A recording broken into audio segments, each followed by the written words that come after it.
thanks, Ben, for inviting me here. I remember about a decade ago being invited to one of these events, and that was my first experience of interfaith dialogue, and I really I owe a lot to that.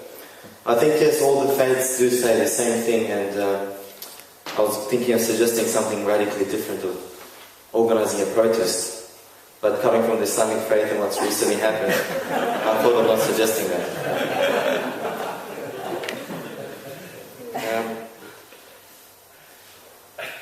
I like Paul's point about the economics, because we do hear from a scientific angle and from a faith angle, but at the end of the day it's the money that counts. I mean, after the protest I saw one of the signs saying, "Behead those that insult prophet." Prophet spelled P-R-O-F-I-T. So it's very appropriate, and I was amazed. I mean, I'm not an expert in this area, so I'm just going to give you my personal responses from the Islamic faith. And I'm also not an Islamic law expert, and Islamic law does have a thing or two to say about these areas.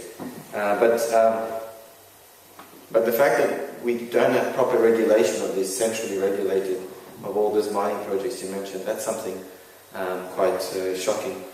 As we all know, Islam is based on 5 pillars, and the third pillar of Islam is zakat, which is to give a certain amount of money of wealth that's maintained for a year. And there's different amounts.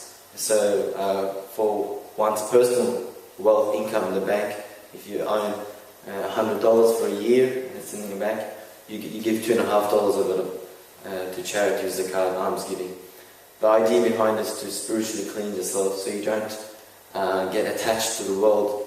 But also, as the Quran mentioned in chapter 59 verse 7, so that the money does not just circulate amongst the wealthy. Now what's interesting with zakat is it has different amounts of different things. On agricultural things that you use yourself, water and the crops that you play a role in that coming out of the earth, you pay somewhat 10%. On things you just fully extract off the ground, you pay 20%.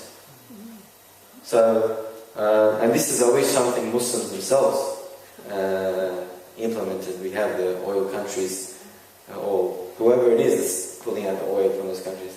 Probably they're not doing it, but it's something to say, because it comes from the recognition that it's all from God.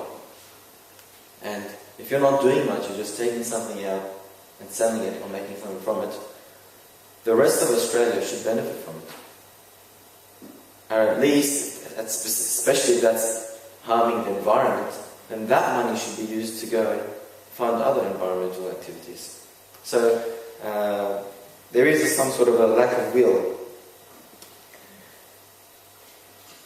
And we need to sort of act on what's right and just, not what's unbeneficial. So what David alluded to, some of the central philosophies underpinning our system of justified greed, that's really, I think, at the heart of the problem, where we're legally bound to just make profit, as you mentioned. So we need to act on what's just and what's right, because I think this comes from a recognition that this is God's planet, and we're put here as vicegerents to take care of it, and we have laws and regulations that we must follow. I mean, when Francis, I liked it how you personified the earth, and it always in a way touches me when I hear about Aboriginal spirituality.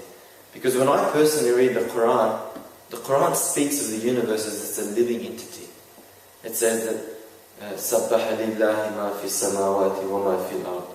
Whatever is in the heavens and the earth glorifies God. And in another place, in a language that you do not understand.